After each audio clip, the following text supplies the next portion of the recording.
Remember Live Aid in 1985, that symbol of concern and generosity? Did you know that during that year, the hungriest countries in Africa gave twice as much money to us in the developed world as we gave to them? There was another famine last year. Perhaps you were one of those who took part in Red Nose Day. Did you know that before that day was over, the equivalent of all the money that Comic Relief had raised in Britain, about £12 million, had come back to the rich countries?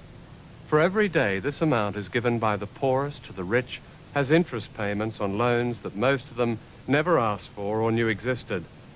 In other words, contrary to a myth long popular in the West, it's been the poor of the world who've financed the rich, not the other way round. And this film sets out to explain why. It's also a film about war. A war you don't see on your television screens, for it's seldom news. It's been described as a silent war. Instead of soldiers dying, there are children dying. More than 500,000 in 1 year, according to the United Nations. That's more than twice the number of dead in the Gulf War. Instead of the bombing of bridges, there's the tearing down of forests and other natural resources, the bulldozing of farmland, and the running down of schools and hospitals. In many ways, it's like a colonial war.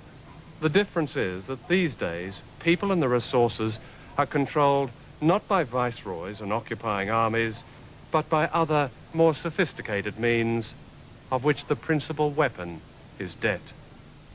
The process of coercing most of humanity into debt as a means of controlling their resources, their labor and their governments began almost half a century ago. It was not called colonialism. That was a term made defunct by World War II. There were new, hopeful euphemisms. Indeed, this was the beginning of what President Bush now calls the New World Order.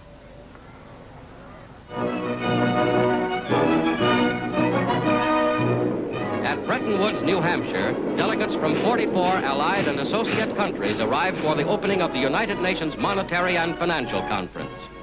Invited by President Roosevelt, they will work in the seclusion of this White Mountains resort. Along with the International Monetary Fund, the World Bank was set up at the Bretton Woods Conference in America in 1944. The bank's aim was to finance the reconstruction of Europe, then to develop the Third World. It was decided the headquarters would be in Washington, and the president would come from the country with the largest shareholding. And of course, the United States is the largest shareholder. The World Bank operates under great secrecy and limited accountability. Every World Bank official is granted immunity from legal action anywhere in the world. The World Bank has always been deceptive about its role in the international economy. It attempts to portray itself as an institution looking out for the interest of not only poor countries, but for poor people within those countries. That has never been the case. The bank is pushing the interest, or promoting the interest, of countries in the first world and for an elite sector in the third world. The world's oldest human rights organization, the Anti-Slavery Society, has declared debt a contemporary form of slavery. Nowhere is this more vividly demonstrated than here in the Philippines, where 44% of the national budget is given to paying interest charges to foreign banks, compared with just 3% for health services. Moreover, billions of dollars continue to leave this country just to meet the interest on money borrowed by the dictator Ferdinand Marcos in deals that were often secret and fraudulent. William Casey, later the director of the CIA, then head of the Export-Import Bank, an agency which helps U.S. businesses overseas by providing loans and loan guarantees. Casey goes to Manila. Casey comes back, recommends that the U.S. government, through this Export-Import Bank, give an initial loan. That opens the gate for all these other banks to come in and give loans, and they start building.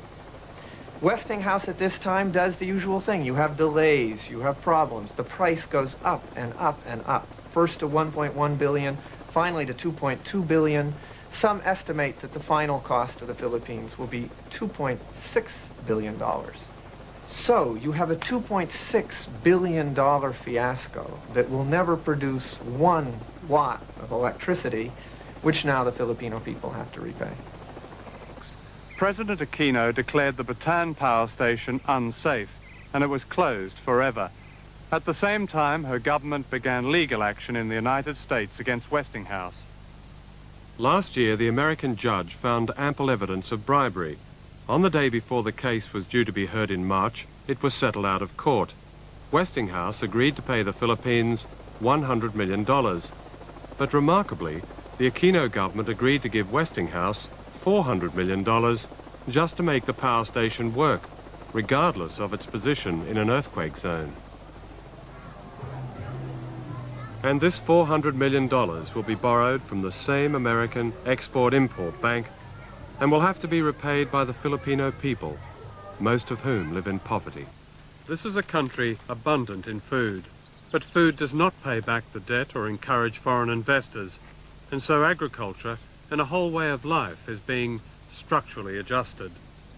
This is the Calabazon Super Project, turning food-growing land into factories for export production.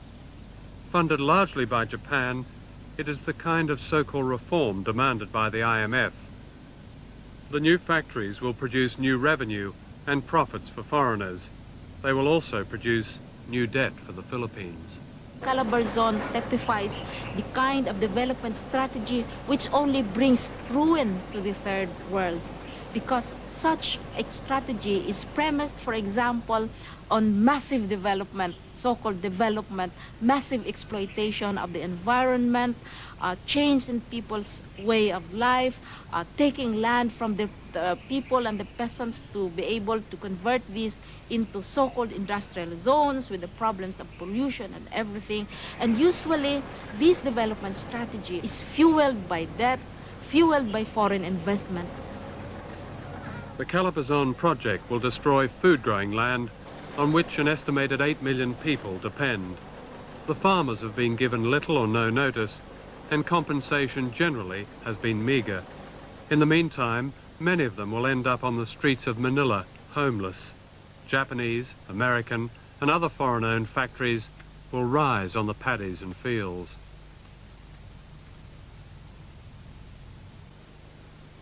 By the year 2000, hardly a tree will be left standing.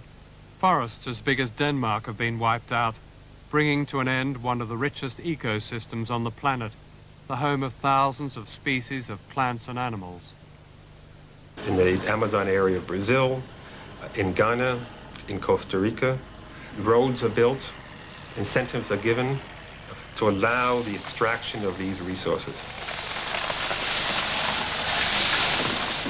Particularly now with structural adjustment, there is a program in place in most countries of deregulation, that is deregulating control of these industries.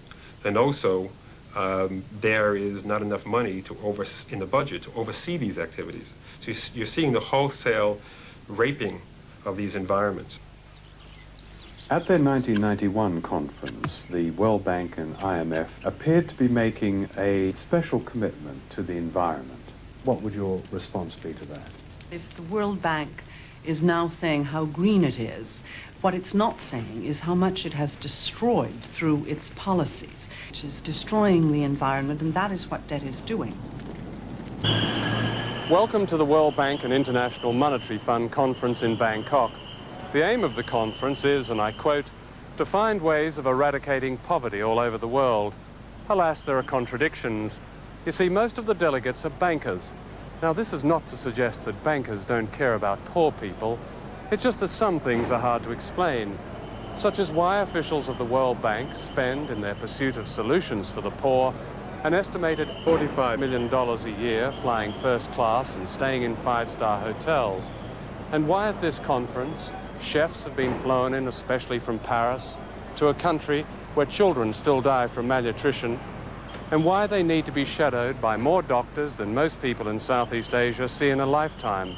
In fact, the United States was able to tailor the UN Security Council to its war plans by using debt in the international banks.